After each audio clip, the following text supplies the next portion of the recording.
Assalamualaikum warahmatullahi wabarakatuh. Alhamdulillah Alhamdulillahilladzi arsala rasulahu bil huda wa dinil haq liyudhhirahu 'ala dini kulli wa kafa billahi shahida. Asyhadu an la ilaha illallah wahdahu la syarika lah wa asyhadu anna Muhammadan abduhu wa rasuluh. Allahumma salli wa sallim wa barik ala nabiyyina Muhammadin wa ala alihi wa sahbihi wa man tabi'ahum bi ihsanin ila yaumiddin. Ya ayyuhalladzina amanu taqullaha wa qulu qawlan sadida yuslih lakum a'malakum wa yaghfir lakum dhunubakum wa may yuti'illaha wa rasulahu faqad faza fawzan 'azima. Syukur alhamdulillah atas segala nikmat yang diberikan Allah. Mari kita memanfaatkan nikmat yang diberikan Allah untuk meningkatkan iman dan takwa kita kepada Allah. Karena sungguh kita diingatkan thumma latus'alunna yawma idzin 'anil na'im. Kelak kita akan diminta pertanggungjawaban oleh Allah, ditanya oleh Allah terkait dengan nikmat-nikmat yang diberikan kepada kita. Salawat serta salam senantiasa tercurahkan kepada Rasulullah Muhammad sallallahu alaihi wasallam. Bapak-bapak, ibu-ibu hadirin, terkait dengan kita belajar kitab Al-Adabul Mufrad, saya tidak akan memulai dari bab awal tentang birrul walidain, namun saya akan memulai dari bab terkait dengan bagaimana adab atau etika bertetangga. Sebelum kita membahas tentang adab Islam mengenai bagaimana bertetangga sebagai seorang mukmin, ada salah satu buku atau kitab yang pernah saya baca terkait dengan adab atau etika tata krama orang-orang jahiliyah terkait dengan bertetangga. Jadi orang jahiliyah pun punya kode, punya aturan terkait bagaimana bertetangga. Ini orang jahiliyah. Sebagaimana kita ketahui kuatnya kesukuan atau kuatnya bani ketika zaman jahiliyah, lebih kuat daripada ikatan apapun. Jadi begitu kuatnya ikatan bani atau kekeluargaan atau kesukuan ini dibandingkan ikatan yang lain. Sehingga apabila ada salah satu suku atau salah satu bani, salah satu keluarga, kelompok keluarga yang menyakiti kelompok keluarga yang lain, maka hal itu bisa menjadi sebuah peperangan antar suku. Salah atau benar, jika itu adalah bagian dari suku saya, bagian dari bani saya, maka saya akan melindunginya. Begitu kuat kesukuannya. Ketika kemudian bertetangga dalam kaitan ini, apabila ada tetangga yang suami atau laki-laki di tetangga tersebut melakukan kegiatan atau berbisnis keluar dari rumah dalam waktu tertentu, ini zaman jahiliyah, bukan zaman adab Islam, maka tetangga punya kewajiban untuk melindungi tetangganya yang ditinggalkan oleh suaminya itu.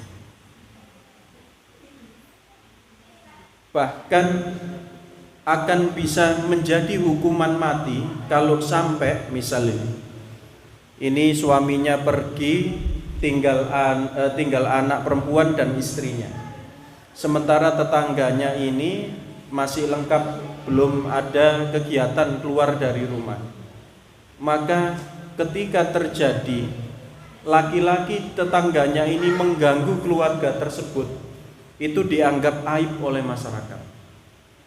Padahal zaman jahiliyah. Jadi misal ini bertetangga, tetangga sebelah ini yang suaminya dinas, tinggal istri dan anak.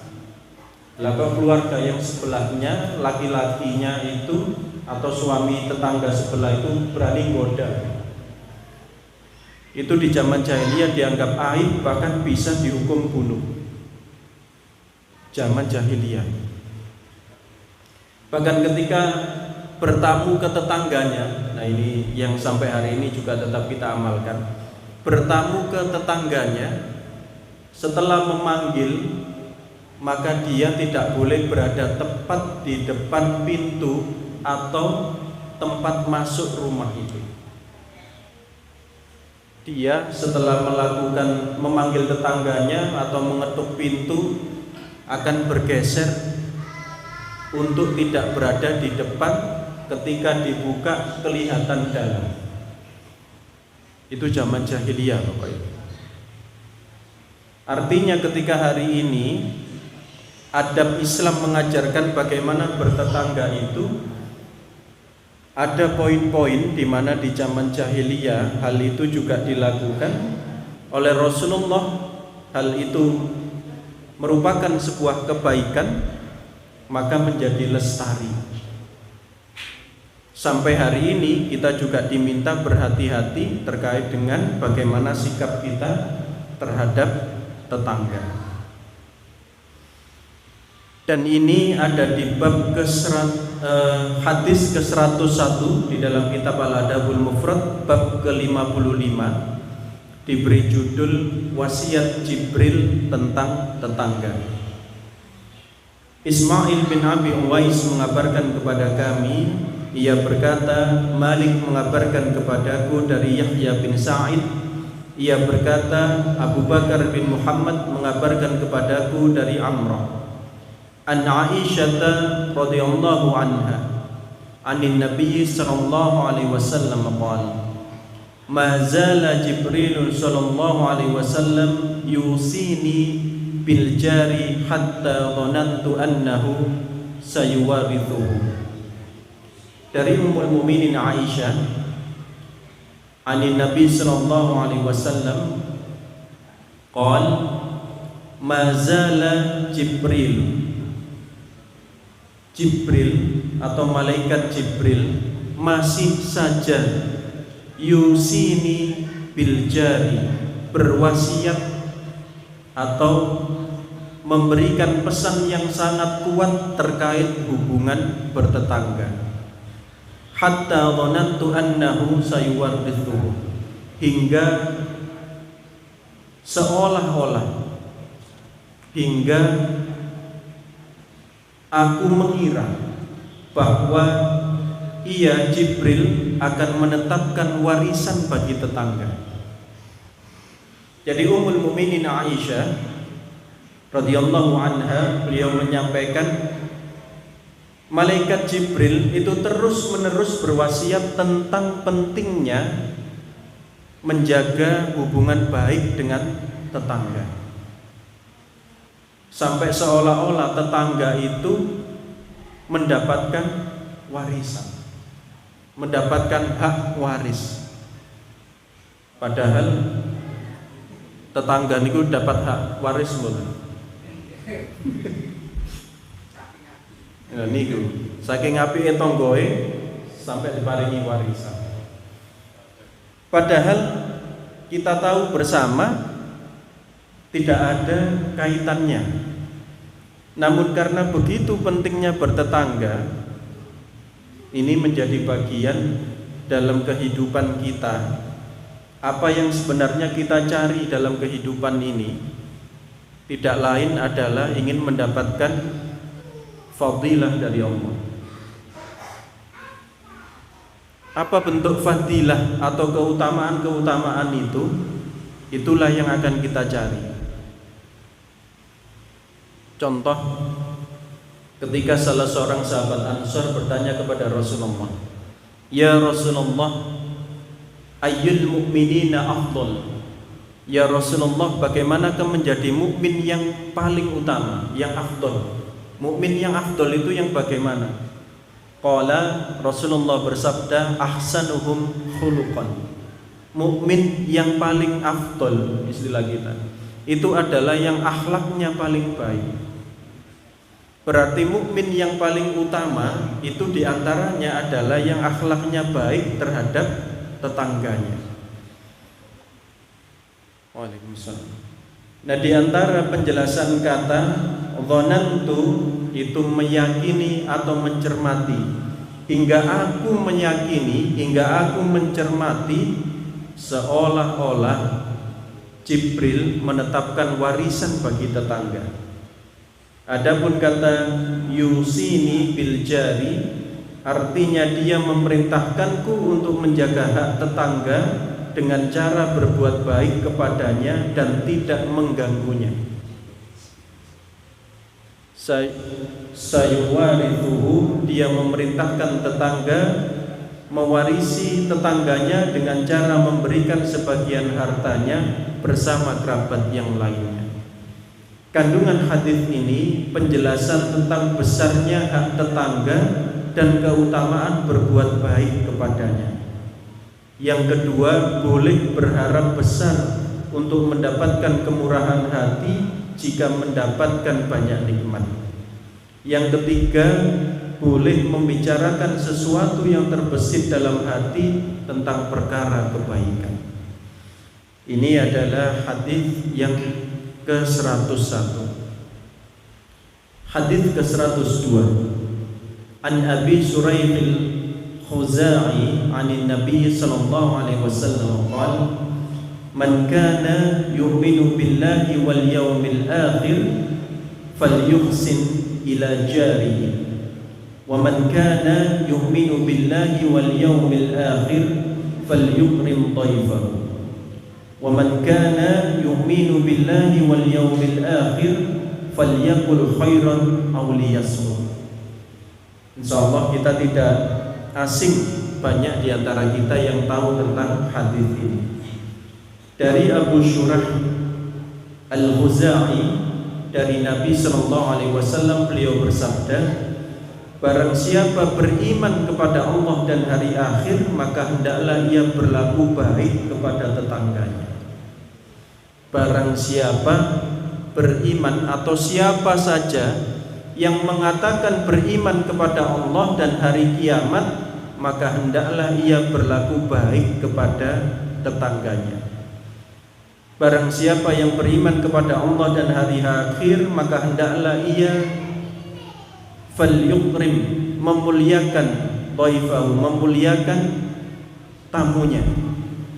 Dan barang siapa yang beriman kepada Allah dan hari akhir, falyakul khairan aw liyasmut, maka berkatalah yang baik atau hendaklah ia diam.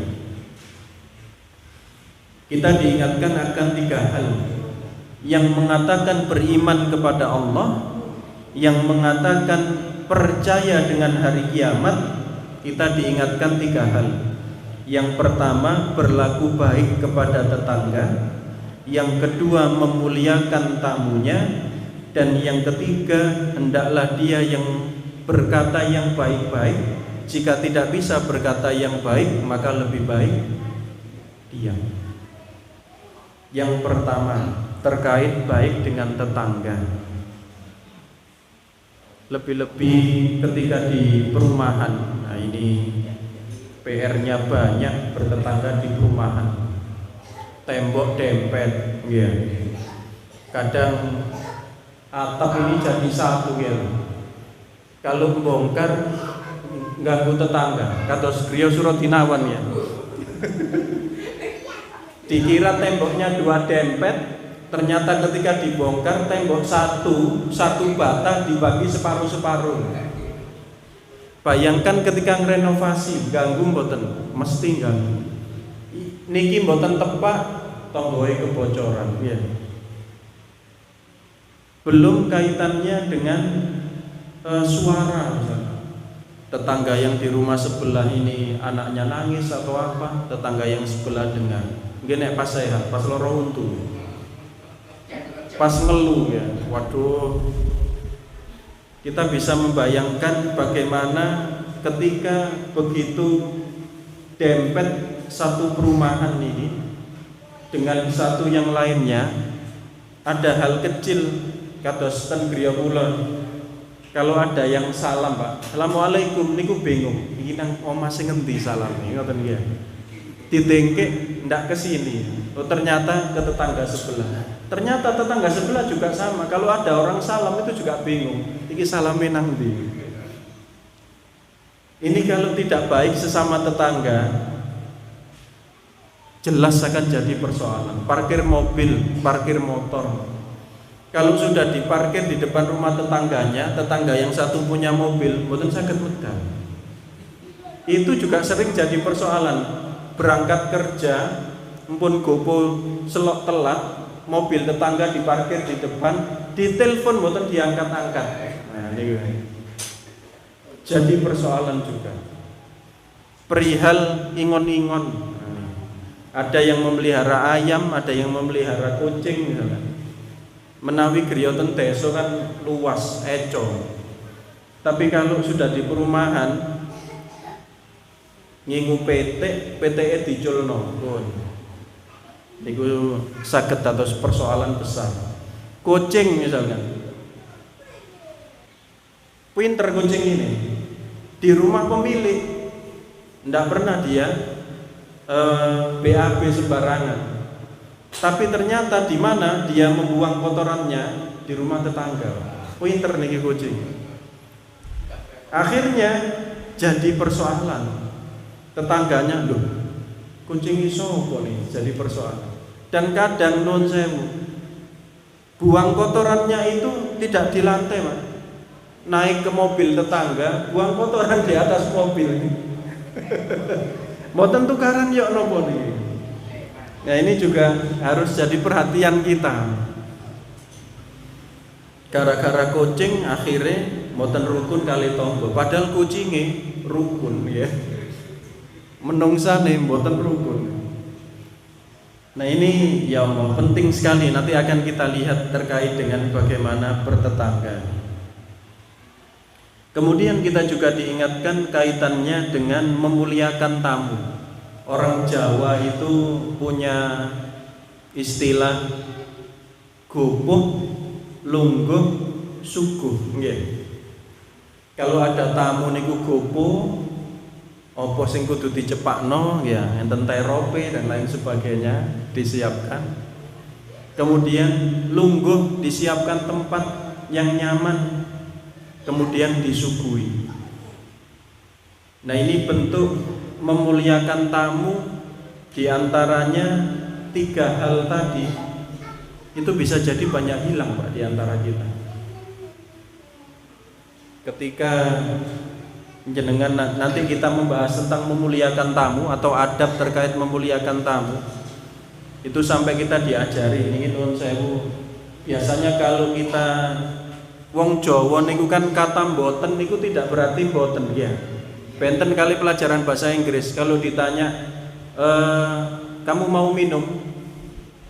Tidak. Ya tidak, mboten disuguhi. Do you want to drink something? Ingin minum sesuatu? No, thank you. Enggak. Ya enggak disuguhi beneran. Kalau di Jawa kan mboten. Bakso napa Mas? Mboten sampun, tapi disuguhi mboten. Disuguhi. Nggih ta? Botennya orang Jawa itu kan menunjukkan sungkan, bukan benar-benar boten. Ngombe ya Mas, boten disuguhi temen, boten bingung gitu nah. Loh, gak disuguhi temen kan ngoten. Ini ya Allah, kaitannya dengan bertamu. Kadang sungkan-sungkan tapi telas kan ngoten nah. Ayo nak dimaem, sampun. Tiange mlebet amblas. Kadang kan ngoten.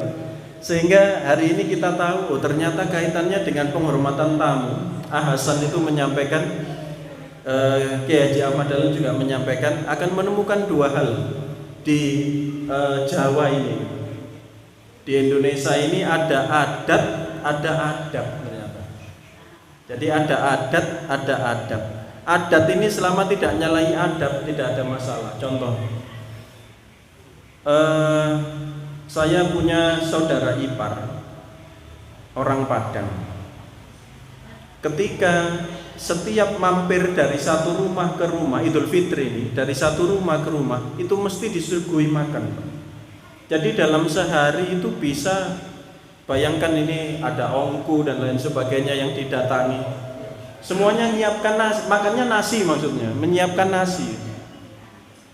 Ketika tidak dimakan niku gelo atau tidak menghormati.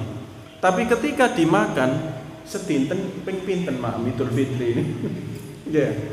Kadang kan ngoten. Nah, ada yang adatnya ketika makanannya tidak dihabiskan itu bentuk ketidakhormatan.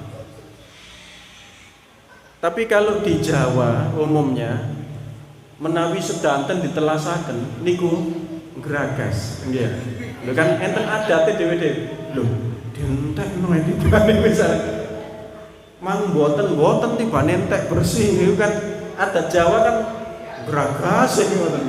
Nah, ternyata ada adat, ada adab, ada kepantasan. Nah, ini yang juga menjadi bagian yang menjadi pertimbangan kita. Sehingga kaitannya dengan memuliakan tamu, kita juga harus mengetahui adabnya. Selama tidak menyalahi adab, maka diperbolehkan. Selanjutnya yang ketiga, falyakul khairan aw liyasmut. Kita pernah diingatkan salah satu yang dikhawatirkan Rasulullah sallallahu alaihi wasallam sampai beliau wajahnya merah ketika menyampaikan ala unabbiukum bi akbaril kabair. Maukah engkau aku tunjukkan dosa besar yang paling besar? Yang pertama adalah al-isyraku billah, syirik kepada Allah. Yang kedua, uququl walidain, yakni anak yang durhaka kepada orang tuanya. Yang sangat dekat dengan kesyirikan itu anak durhaka kepada orang tua. Yang ketiga adalah qauluz zur, perkataan yang jauh dari kebenaran. Bentuknya macam-macam. Bejo, saksi palsu, meso-meso, kalimat-kalimat kotor, kalimat-kalimat yang jorok. Nah, itu juga bagian yang harus kita hindari. Artinya ketika kemudian kita tidak bisa ngomong yang baik-baik, maka diam itu lebih bermanfaat, lebih baik bagi kita. Kandungan hadis ini yang pertama, menimpakan gangguan kepada tetangga baik berupa ucapan maupun perbuatan dapat menghilangkan kesempurnaan iman, itu maksudnya, dan berlawanan dengan sifat hamba-hamba Allah. Jadi seseorang yang menimpakan gangguan kepada tetangganya, apakah bentuknya ucapan atau perbuatan.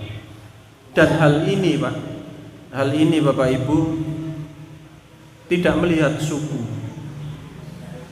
Benar-benar Islam itu adalah Islam, tidak melihat warna kulitnya, tidak melihat dia dari suku apa, bagaimana postur tubuhnya. Saya mengikuti salah satu YouTube, dan ini informasi yang cukup mengagetkan sebenarnya. Salah satu YouTube-nya itu Alman Mulyana namanya kalau tidak salah. Beberapa hari ke belakang ini Alman ini tinggalnya di Mekah, tinggal di salah satu apartemen yang Alman ini menyampaikan kontrak di apartemen itu 1 bulan hampir 100 juta. Jadi kontraknya itu 1 bulan hampir 100 juta.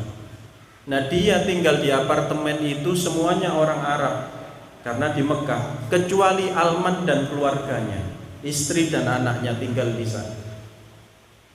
Dia satu-satunya orang Indonesia. Ternyata orang Arab di Mekah yang rasis itu juga ada. Artinya tidak semua, ternyata ada juga yang seperti itu. Padahal mungkin kita berpikir, wah, malaikat semua yang tinggal di Mekah. Ternyata Alman ini diganggu oleh tetangganya juga tidak main-main. Sampai pada listriknya dimatikan. Mobilnya itu dibaret. Entah pakai paku atau pakai kunci mobil. Tetangganya itu membuang sampah, termasuk kulkas yang rusak, itu di wilayah apartemennya Alman. Sampai seperti itu.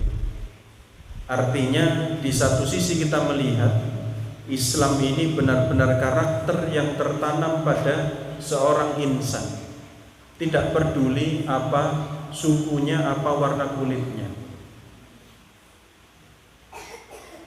Apakah kemudian bagaimana kita nanti bertetangga? Nah, kita di Jawa ini kan di wilayah kita itu masih sedikit sekali memiliki tetangga yang sukunya atau kewarganegaraannya mungkin bermacam-macam, itu kan masih kecil. Tapi kalau misalkan kita tinggal di kota-kota besar di Indonesia, mungkin kita akan menemukan. Salah satu cerita dari teman-teman di Peace Corps atau di UNICEF itu tidak sedikit kaitannya dengan adat, dan adab ini bisa sangat dekat benturannya atau mudah terjadi gesekan ketika tidak paham antara warga negara satu dengan warga negara lain atau suku satu dengan suku yang lain. Dan di Indonesia ini beberapa kali pernah terjadi peristiwa yang cukup menyakitkan antara suku yang satu dengan suku yang lain. Terjadi sampai kerusuhan, bahkan saling bunuh. Nah, semua itu kita diingatkan salah satu peristiwa suku Aus dan suku Hajrat yang bertengkar bertahun-tahun, kemudian didamaikan oleh Rasulullah dengan Islam. Nah, idealnya begitu Bapak Ibu. Jadi idealnya adalah kita ini disatukan oleh keislaman kita. Yang kedua, tamu mempunyai hak. Karena itu setiap muslim berkewajiban memuliakan tamunya dan menyambutnya dengan wajah ceria, dan menyegerakan hidangan makanan serta memberikan pelayanan sendiri. Jenengan bayangkan, jenengan mendayo tebe-tebe sing didayoi merengut ae. Mboten guyu, mboten weco. Kira-kira kinten-kinten jenengan pripun? Sudah perjalanan jauh, yang didayoi, yang didatangi ini ternyata wajahnya tidak menyenangkan. Koyok sumpek nerima tamu. Econg. Nah, sebagai seorang muslim itu karakternya ketika ada tamu, ini tamunya tentu tamu yang baik. Nanti ada pengecualian, Pak. Ada pengecualian terkait tamu yang tidak baik, nanti ada tersendiri. Tapi terkait dengan tamu yang kita tahu itu membawa kebaikan, maka kita menunjukkan wajah yang ceria dan menyambutnya dengan baik dan menyiapkan hidangan. Yang ketiga, sunnah meninggalkan ucapan yang mubah karena khawatir dapat menyeret kepada ucapan yang makruh atau yang menyinggung. Maka ucapkan kalimat yang baik. Diam lebih baik dari berbicara yang tidak berguna. Bapak dan Ibu, ketika kita disuguhi, ketika bertamu disuguhi, maka jangan lupa untuk mendoakan yang nyuguhi. Nah, ini adab atau etikanya.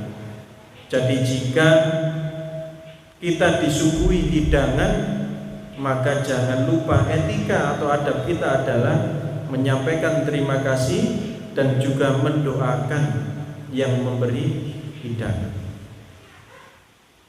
Saya seringkali bertanya, apa yang adab ketika kita disuguhi apa? Itu jawabannya unik-unik, dihabiskan. Iya. dihabiskan, dimakan, berterima kasih ya. Sudah didoakan rata-rata lupa. Nggih. Disuguhi monggo, nggih. Dimakan. Ampun telas wareg ndongakno mboten. Minimal itu mengucapkan barakallah pendek kan. Ya Allah, saya beberapa kali di Mojokerto niku ada tukang parkir yang ketika saya di salah satu warung ada tukang parkirnya, dan itu satu-satunya tukang parkir yang saya temukan. Ketika saya berikan uang parkir kepada bapak itu, jawab doanya nih Pak, pewanjang. Kalau yang di rumah makan itu selalu mengucapkan alhamdulillah, matur nuwun, barakallah, tukang parkir. Menawi ten alun-alun Mojokerto niku terima matur nuwun Pak, sehat-sehat nggih. Jangan bayangkan. Coba tukang parkir not ya. Maringi niku kan lega ditungakno soalnya. Ikhlas. Mboten nek diparingi terus mboten matur suwun, mboten napa. Lagi. Ya Allah. Dan ketika kemudian terkait dengan bagaimana kita mendoakan yang memberikan hidangan, dengan bahasa kita pun boleh. Pun muga-muga rezeki jenengan lancar, sehat, seger waras, kan seneng nih yang nyuguhin ini kan seneng. Nah itu juga menjadi pertanyaan kita ketika istri kita atau calon istri nanti ketika istri kita menyuguhkan hidangan, pernah mendoakan tidak ke istri kita? Atau pernah mengucapkan terima kasih? Karena sudah disiapkan hidangan. Atau ibu-ibu ini ketika suaminya memberikan sesuatu, apakah bentuknya ini nafkah bulanan, apakah bentuknya membawakan makanan sepulang kerja, sudah didoakan belum? Nah ini kan jadi adab yang harusnya karakter yang biasa bagi umat Islam. Suaminya datang, kilo dek, gawe saulan, gawe seminggu. Apa kira-kira kalimat pasangan kita? Kurang. Nah, atau bagaimana? Kok mek samene? Misalkan kinten-kinten ini. Dados apik napa dados gelut ngono. Atau istri sudah mulai pagi pokoknya nyiapkan hidangan. Sampai nyicipi Mas, enak. Enak nang warung wingi dek, kira-kira bisa ke piring terbang bareng. Pernah tidak mendoakan? Ya Allah, alhamdulillah, semoga seger waras, sukses atau apa? Doa-doa yang baik. Ini kan jadi enak gitu. Rumah tangga juga jadi nyaman. Dan doa ini ucapan terima kasih ataupun doa ini itu sebagai wujud bahwa seseorang yang tidak bisa berterima kasih atau bersyukur atas kebaikan orang lain, maka dia tidak bisa juga berterima kasih atau bersyukur kepada Allah. Nah ini latihan, perlu latihan. Ya kados ning lho. Kita ini kan tidur sudah lama. Mungkin dalam waktu hidup kita ini tidurnya sepertiga umur kita ya. Rata-rata saya tanya, sehari tidur berapa kali, berapa jam Bapak Ibu? 8 jam Ustaz. Tidur malam, tidur siangnya. Oh, ternyata kalau 24 jam itu dibagi 3, itu kan 8 jam. Berarti kan sepertiga umur kita itu loh untuk tidur sebenarnya. Loh, sepertiga umur kita untuk tidur itu bisa tidak tidur kita itu menjadi berpahala, menjadi bentuk ibadah? Ternyata bisa, asalkan mengamalkan adab-adabnya. Nah, bentuk pembiasaan adab kita misalkan sebelum kita tidur, yang pertama dilakukan, saya pernah menyampaikan adalah apa Bapak Ibu? Adab sebelum tidur, ngunci pintu. Ini termasuk urusan bertetangga. Gembok pager, ngunci mobil, ngunci motor, itu kita mengucapkan bismillah. Adabnya begitu. Kenapa itu menjadi penting? Penting Bapak Ibu ternyata. Kalau kita ini abai, pager kita buka, orang tahu lalu lalang loh. Ono motor nganggur misalnya. Ono sepeda motor nganggur, ono sepeda ongkel nganggur. Itu menjadikan kesempatan orang melakukan kejahatan. Sehingga orang yang melakukan kejahatan itu muter mawon di lingkungan itu, gambar istilahnya. Tetangga resah napa mboten? Tidak ikut kehilangan mungkin, tapi ikut resah. Loh, tonggo sebelah loh, sepeda hilang. Ikut resah tetangganya. Gara-gara apa? Gara-gara kita abai, tidak menutup pintu kita. Berapa banyak kejadian tetangga yang abai nutup pintunya, handphone tetangganya hilang. Apakah tidak menjadikan resah tetangga yang lain? Ikut resah. Menjaga keamanan diri kita itu loh, kita dapat pahala menjaga tetangga. Padahal kita sedang mengamankan diri kita, tapi menjadikan lingkungan kita menjadi baik. Orang yang tidur dengan mengamalkan adabnya, maka tidurnya pun mendapat pahala. Bayangkan ketika kita tertidur itu terus membaca doa atau zikir gitu, kan dihitung tidurnya tetap zikir gitu. Tertidur dengan subhanallah atau astagfirullah, alhamdulillah, tertidur, maka kita dihitung zikir terus. Dan di sini kita mendapatkan pengetahuan penting, ternyata fadlullah, keutamaan dari Allah itu diantaranya adalah amal-amal baik dalam kehidupan kita. Kita seringkali mendengar wa ankihul ayyama minkum was-solihina min ibadikum wa imaikum iyakunu fuqara'a yughnihimullahu min fadlihi. Orang menikah itu loh Pak, ternyata orang menikah itu tujuannya cuma satu, mendapatkan fadilah dari Allah. Iyakunu fuqara'a yughnihimullahu min fadli. Jika kamu berpikir khawatir, kamu takut menjadi fakir, maka Allah akan menjadikan kamu kaya dengan keutamaannya. Yughnihimullahu min fadli. Ya, ternyata orang menikah itu tujuannya cuma satu, mendapatkan fadilah dari Allah, mendapatkan ridho dari Allah. Nah, di sini kita juga diingatkan bentuk fadilah atau bentuk keutamaan yang diberikan kepada kita sebagai seorang mukmin adalah jika tidak bisa berkata yang khair, maka lebih baik diam. Itu bagian kita ingin mendapatkan fadilah dari Allah. Lanjut ke bab 56, hak tetangga. Hadis ke-103.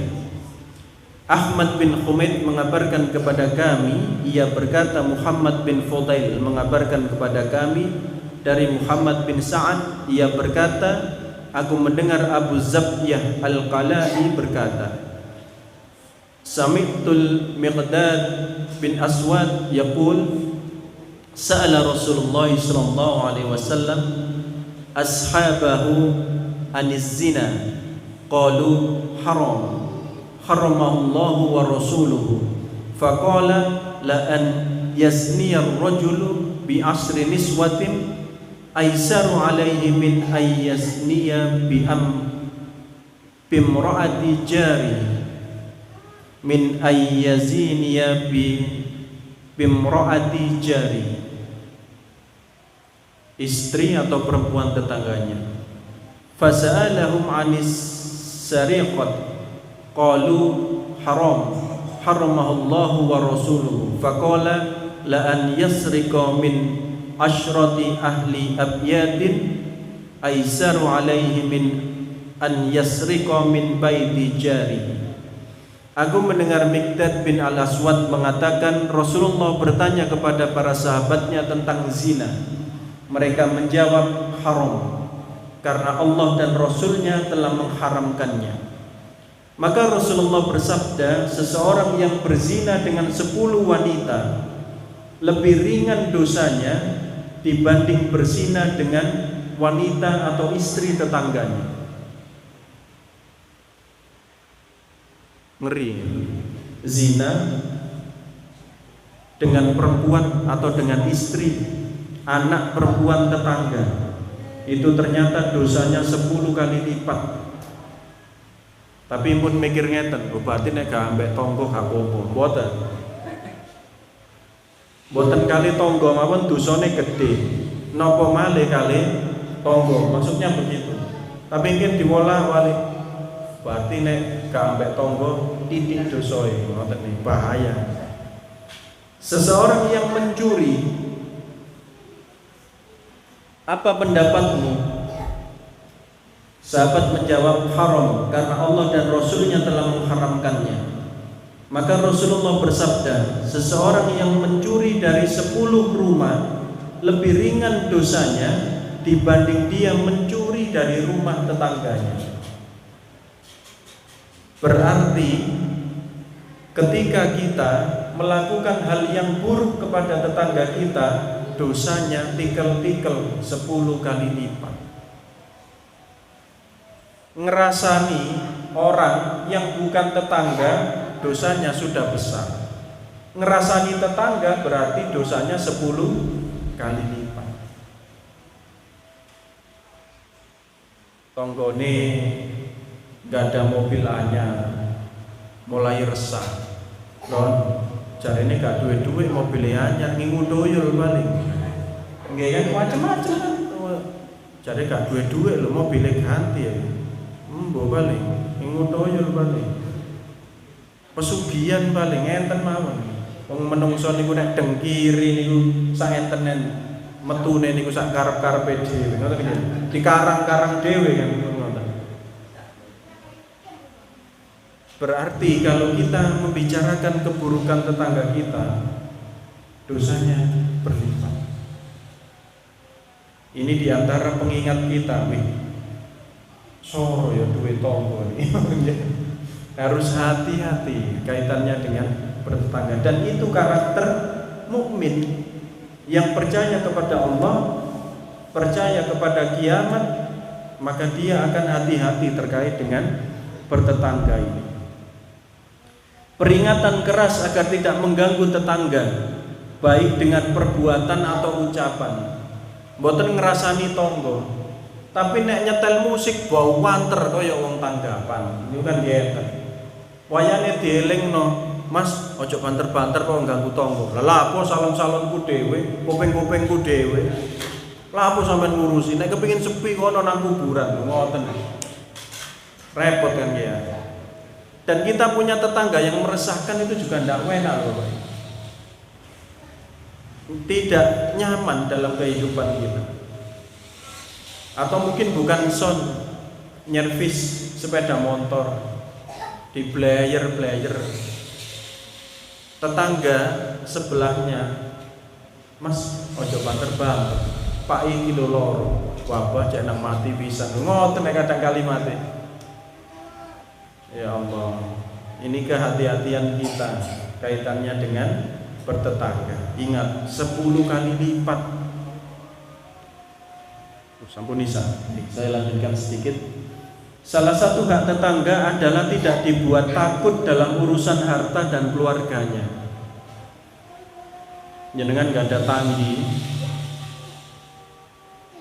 terkenalnya itu suka mengambil barang, resah gitu. Dan walaupun bukan dia yang ngambil, misalkan kalau barang kita hilang, pikiran kita ke sana. Barang ini, iki lo hilang, padahal ketelisut nih. Wah, ojo-ojo, padahal ternyata ketelisut. Wah, wis kadung nuduh, ternyata ketemu. Jadi hati-hati juga agar tidak menjadikan tetangga kita resah dengan kelakuan kita. Tetangga mempunyai hak yang besar dan harus dijaga dan diperhatikan dengan cara memberikan berbagai bentuk kebaikan sesuai kemampuan dan menjauhkan gangguan darinya. Sebagian perbuatan zina memiliki dosa yang lebih besar dan lebih buruk dari perbuatan zina lainnya. Ada tingkatannya. Seperti tadi, zina itu sudah dosa besar, mencuri sudah dosa besar. Ternyata ada tingkatan. Mencuri barang milik tetangga ternyata tingkatannya lebih daripada mencuri barang bukan milik tetangga. Berarti nek nyolong ojo barangnya tonggo. Ngoten pikirannya akhirnya nggih. Mboten ngoten. Mencuri itu sudah dosanya besar. Mencuri barang tetangga jauh lebih besar dosanya. Insyaallah kita sampai di 3 hadis ini dulu karena sudah isya terkait dengan hak tetangga. Bab 56 hadis ke-103.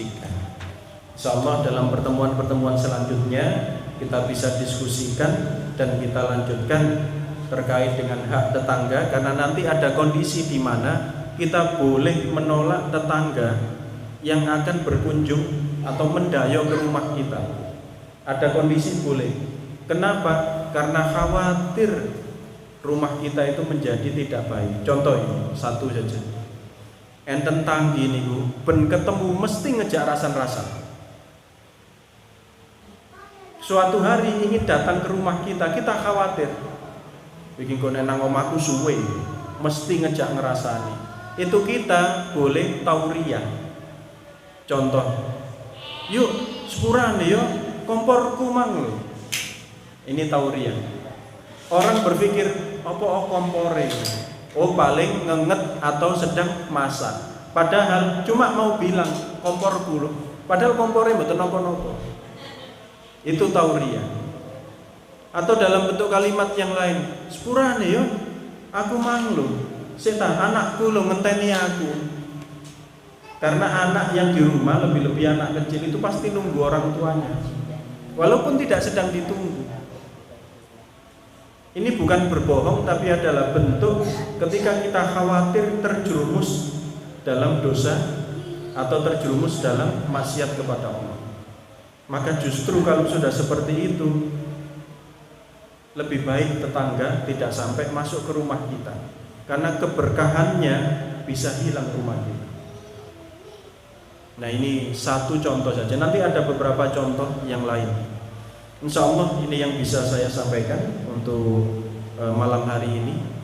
Mudah-mudahan Allah Subhanahu wa Ta'ala memberikan kita kekuatan untuk senantiasa mengamalkan adab-adab Islam dan terus semangat untuk belajar adab.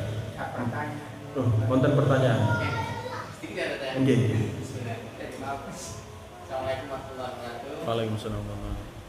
Kalau di sini kan banyak kewajiban anak terhadap orang tua. Sedangkan kalau kita sudah menikah, kewajiban kita dengan orang tua itu apa sama? Kewajiban kita dengan dengan orang tua. Terus yang kedua, kalau tamu akhir ini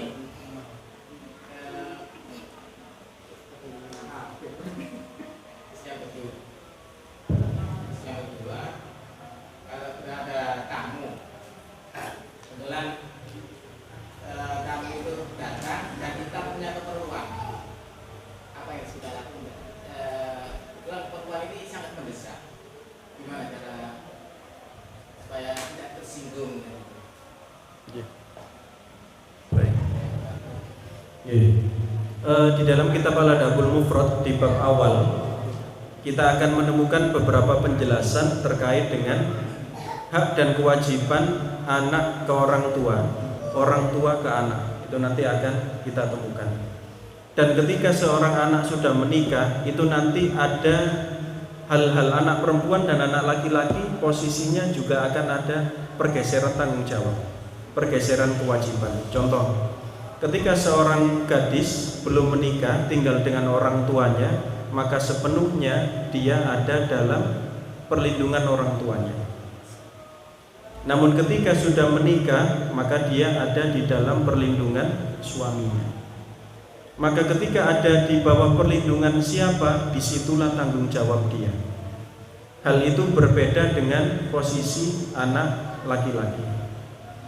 Ketika anak laki-laki di bawah perlindungan orang tuanya, maka anak laki-laki ini punya tanggung jawab pertama untuk membantu kebutuhan dan memenuhi orang tuanya.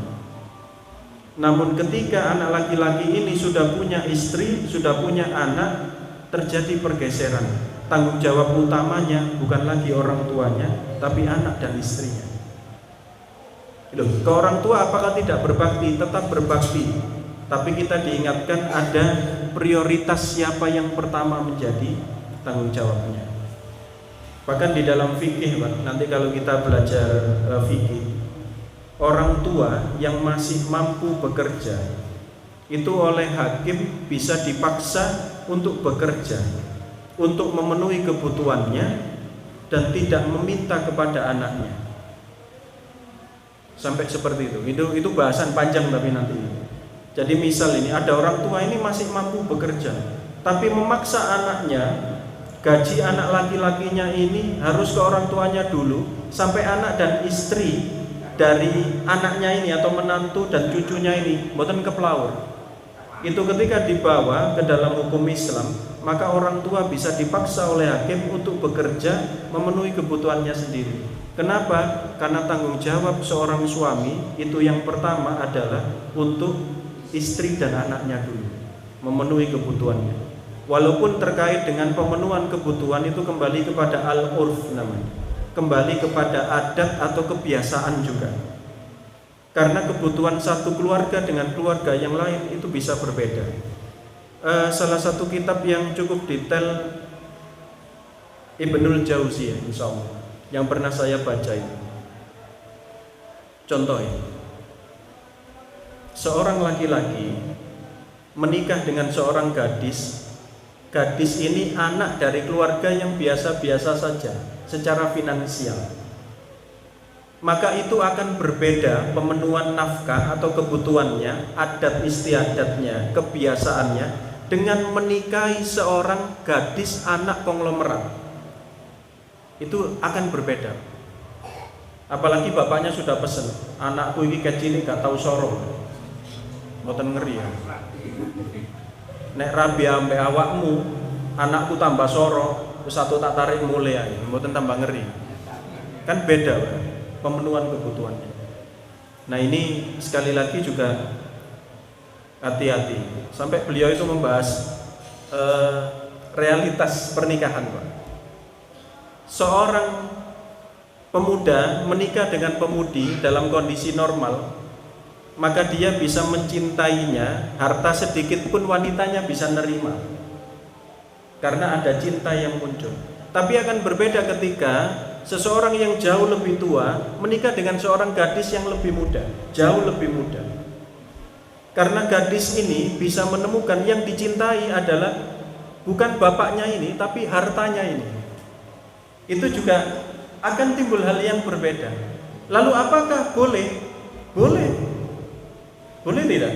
Seseorang yang sudah usianya lanjut menikah dengan gadis yang memang sudah boleh nikah, walaupun jaraknya berbeda 15 atau 20 tahun.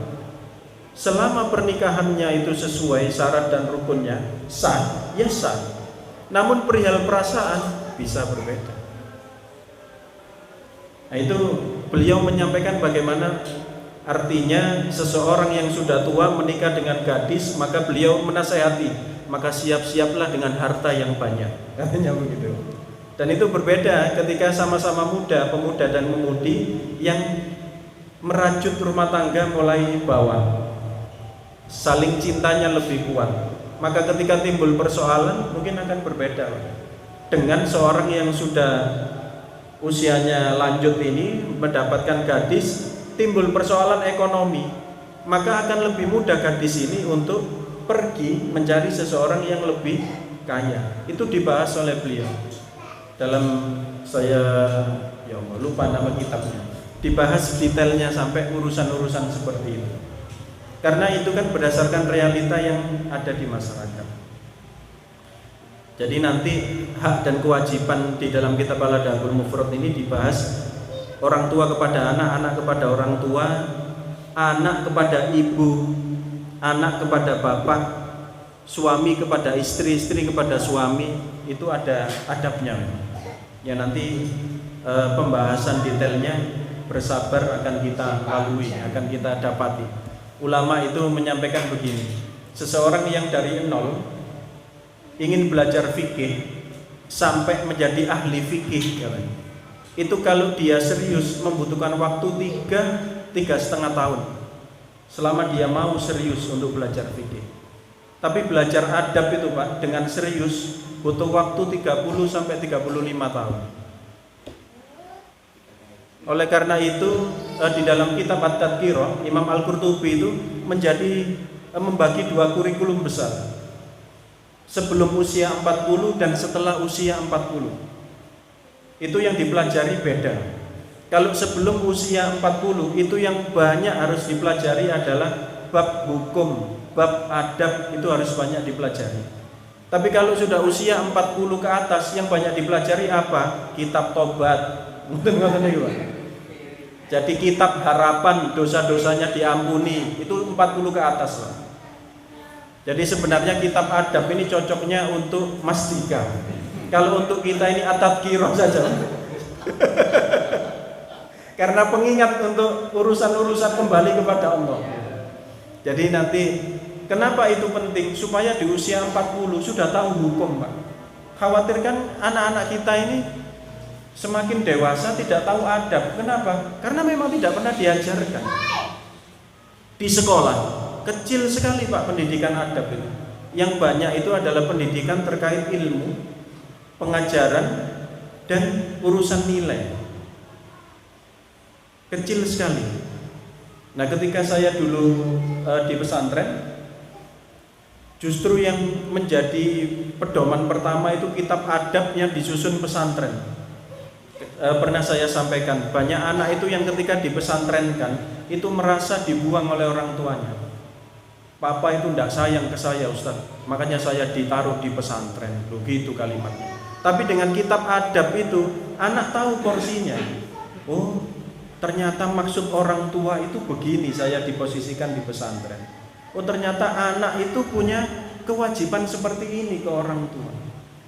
Dan orang tua punya hak ke anak itu begini ternyata. Itu dipahamkan di kitab itu. Sehingga di awal tahun itu santri sudah harus tahu bentuk bakti ke orang tua. Anak-anak itu yang melakukan pelanggaran tata tertib itu seringkali saya tanya, "Sita lale, cita-citamu ngono sakjane apa? Ini sudah bolos 3 hari, rambutnya gondrong, tidak mau potong, tugas tidak mengerjakan, cita-citanya tetap mulia, Pak. Sakjane karepmu iku ya apa? Cita-citamu apa tuh?" "Saya ingin membahagiakan orang tua, Pak." Loh, mulia kan cita-cita anak kita ini. Kemudian pertanyaannya saya balik, berarti nek bolosan itu membahagiakan orang tua. Mikir dia. Oh, ternyata bentuk membahagiakan orang tua itu tidak selalu sebentuk uang, tidak selalu menghajikan atau mengumrohkan. Bagi pelajar, bijine api, gak bolosan, itu kan membahagiakan orang tua. Dikai duit, gawe bayar, dibayar no. Dan sekarang itu unik. Ada siswi tidak pernah kita temukan di zaman kita. Ada siswi pembayarannya itu berbulan-bulan masih kosong. Ketika dipanggil wali kelas ditanya, "Lapo gak kon bayar no yotrone telas?" "Entek gawe apa?" "Damel tumbas skincare." Loh, jujur loh anak-anak ini. Zaman kita ndak ada Pak. Wong skincare niku sakniki nggih produk Korea-Koreaan niku kan kewadah wae. Nyoba niki mboten cocok, gantos malih, dan niku mboten murah loh. Terus anak-anak dapat uang dari mana kulitnya bisa glowing? Ini wow. Kita bisa membayangkan kalau anak-anak tidak sadar loh. Ada loh anak itu yang jujur mengatakan, "Loh, enggak boleh Pak gitu itu, dosa Pak." Itu jujur. Jadi dia itu bertengkar dengan orang tuanya karena satu hal. Kemudian loh, koyok ngono nang wong tua itu gak oleh dosa. Loh, dosa Pak? Loh gitu pertanyaannya. Berarti kan benar-benar tidak tahu anak kita. Karena mungkin orang tuanya juga tidak mengajarkan adabnya. Nah ini diantaranya. Yang kedua tadi, napa Mas? Bertamu. Oh nggih, bertamu. Jika kita ada keperluan, Nggih. yang sangat urgent ya, ada tamu. Nah ini leres. Lebih penting mana? Ini ada dua pemahaman yang harus sama-sama dipahamkan. Kalau sama-sama ngaji kitab adab, insya Allah boten marah. Tamunya tahu adab, tuan rumahnya juga tahu adab. Nah itu enak. Tapi kalau ini timpang, salah satu sudah paham, salah satu belum, ini yang agak sulit biasanya. Maka perlu pemahaman. Seseorang yang bertamu ke rumah orang lain, jadi kita bertamu, itu ternyata hak tuan rumah mau menerima atau menolak.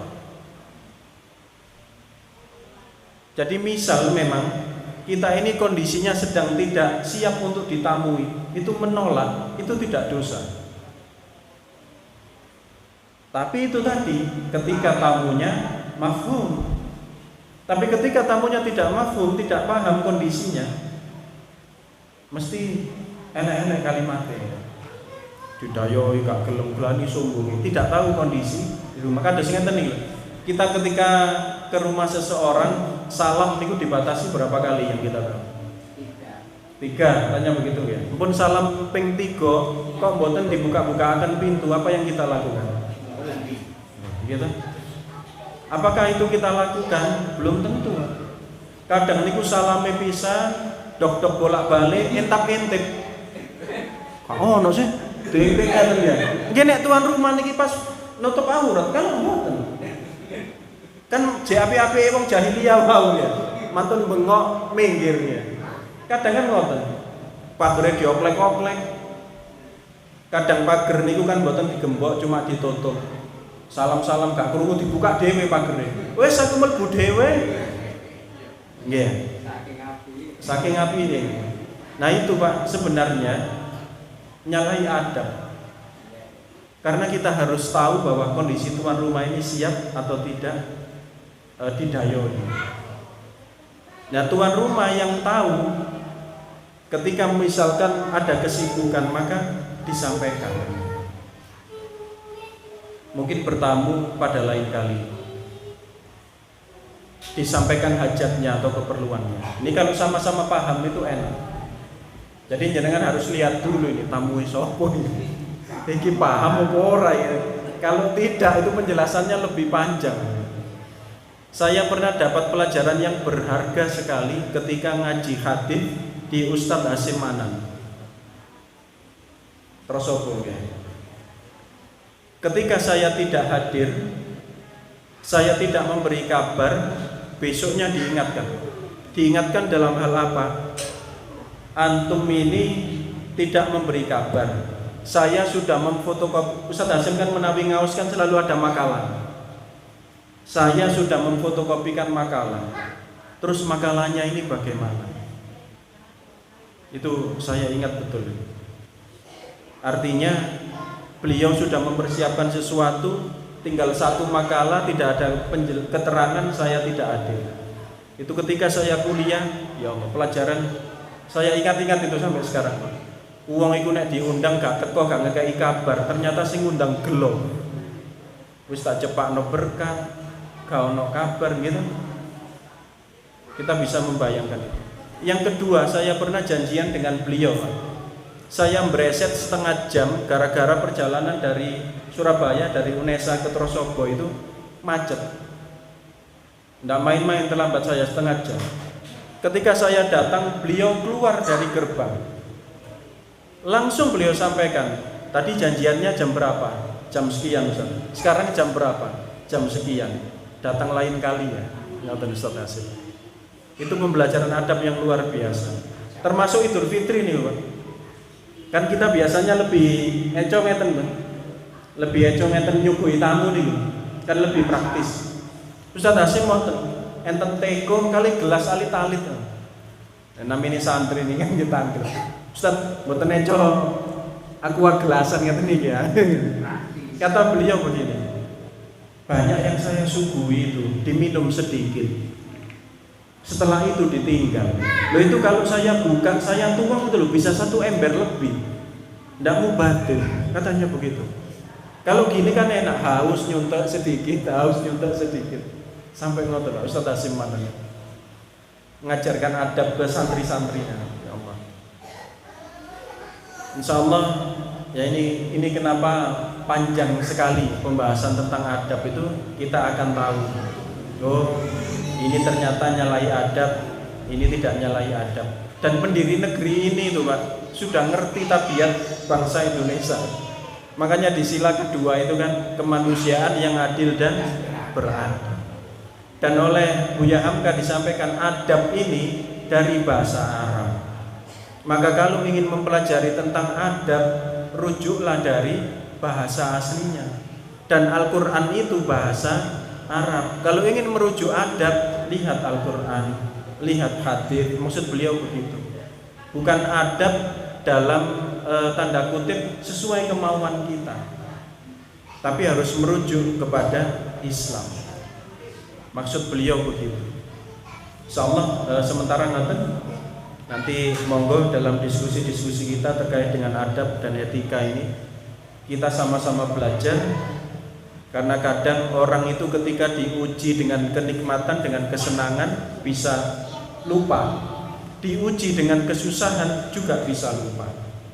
Korun itu diuji dengan kesenangan menjadi bawo, Fir'aun diuji dengan kekuasaan, diuji dengan kekayaan menjadi toho, jadi tohut. Sementara di satu sisi diuji dengan sesuatu yang mengguncang itu bisa lupa. Contoh, Umar ibn al-Khattab itu ketika dapat kabar Rasulullah meninggal, terguncang nomor, terguncang sampai seolah-olah lupa ayat. Lupa ayat terkait apa? Terkait dengan bahwa Rasulullah itu seperti nabi yang lain, beliau juga akan meninggal. Siapa yang mengingatkan? Abu Bakar As-Siddiq.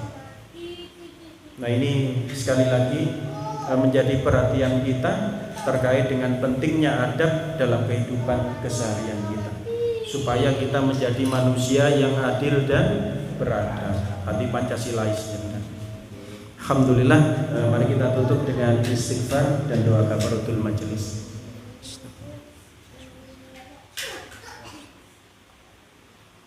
Assalamualaikum warahmatullahi wabarakatuh.